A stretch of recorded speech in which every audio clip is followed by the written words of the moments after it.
Hello hi, నేను మీ శ్రావణి. ఈరోజు నేను మీకు చింతకాయ సొరకాయ పప్పుచారు చూపిస్తున్నాను అనమాట. ఈ చింతకాయ సొరకాయ పప్పుచారు చాలా టేస్టీ ఉంటుంది.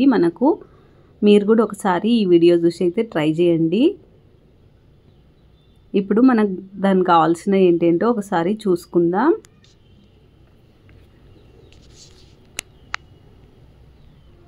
ఓకే, ఇప్పుడైతే నేను సొరకాయలు కట్ చేసుకున్న, పచ్చిమిర్చి తీసుకున్నా.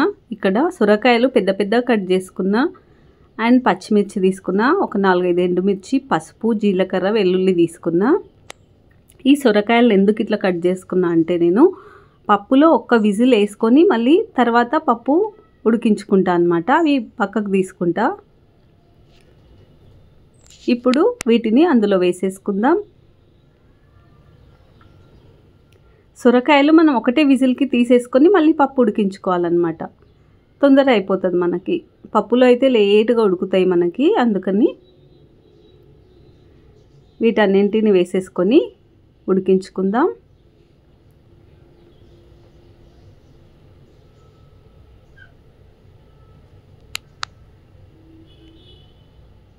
ఓకే, ఇది ఇప్పుడైతే స్టవ్ మీద పెట్టేసుకుందాం. నెక్స్ట్ వచ్చేసి మనము చింతకాయలని తీసుకొని చింతకాయలని కూడా ఉడికించుకుందాం. ఇక్కడ చింతకాయలు తీసుకున్నా నేను. వీటిని కూడా ఉడికించుకుందాం. ఒక పక్క చింతకాయలు ఉడుకుతున్నాయి, ఇంకో పక్క మనము ఒక విజిల్ అయిపోయినాక ఇక్కడ కుక్కర్ కూడా పెట్టుకున్నాం. ఒక విజిల్ తర్వాత మనము సొరకాయలని బయటికి తీసుకుందాం. అంతలోపు ఇక్కడ పోపు పెట్టేసుకుంటున్నా నేను. గిన్నె తీసుకున్న, గిన్నెలో ఆయిల్ వేసుకుందాం. ఆవాలు, జీలకర్ర. ఇప్పుడు ఇందులో వెల్లుల్లిని వేసుకుందాం.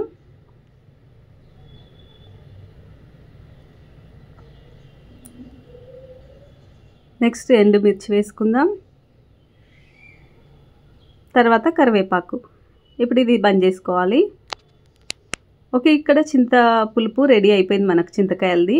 దాన్ని వండుకొని ఇందులో పోసుకొని ఇందులోనే మరిగించుకుందాం. పప్పు మొత్తం మరిగించాలంటే ప్రాబ్లం అవుతుంది. ఇట్లా చింతకాయలు ఇందులోనే మరిగించుకోవాలి. పోపులో మనం చింతపులుపు అంతా తీసుకొని మనకు కావాల్సినంత వాటర్ పోసుకొని ఇది మరిగించుకుందాం. ఇక్కడ నాకు పప్పులో విజిల్ ఒకటి అయిపోయింది, ఉడికించుకున్నా నేను. ఇవన్నీ బయటికి తీసుకొని మళ్ళీ పప్పు ఉడికించుకుందాం మెత్తగా. ఇట్లా బయటికి తీసుకొని దీన్ని ముక్కలుగా కట్ చేసుకున్నా.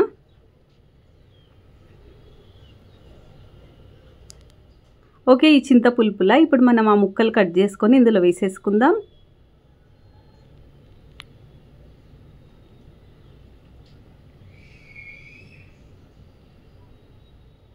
ఇది ఓకే, ఇది కొంచెం మరిగించుకొని పక్కన పెట్టేసుకుందాం. అంతలోపు మనం పప్పు ఉడికిందేమో చూసుకోవాలి. ఇక్కడ పప్పు అయితే ఉడికిపోయింది. దీన్ని వాటర్ ఏమన్నా పప్పు పైన ఎక్కువ ఉంటే తీసేసుకోవాలి పక్కకు. పప్పు మెదగదనమాట సరిగ్గా. ఓకే, ఇప్పుడు ఇందులో ఉప్పు వేసుకొని బాగా రుబ్బుకుందాం.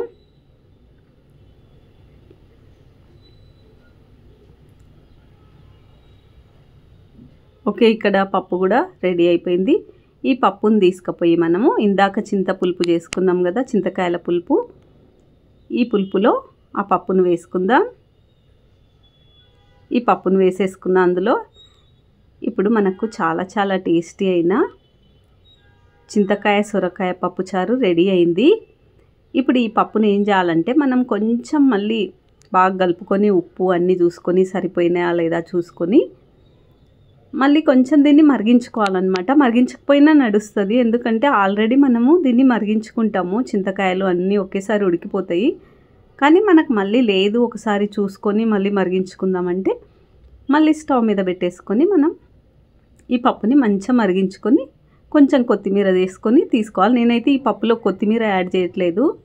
నాకు కొన్ని పప్పులలో వేసుకోను అనమాట, ఇందులో కూడా వేయలేదు. ఓకే, నేనైతే ఇప్పుడు దీన్ని స్టవ్ మీద పెట్టి ఒక్క మరుగు మరిగించుకొని బంద్ చేసుకున్నాను అనమాట. మనకు చాలా చాలా టేస్టీ అయిన చింతకాయ సొరకాయ పప్పుచారు రెడీ. ఇది మీరు కూడా తప్పకుండా ట్రై చేయండి.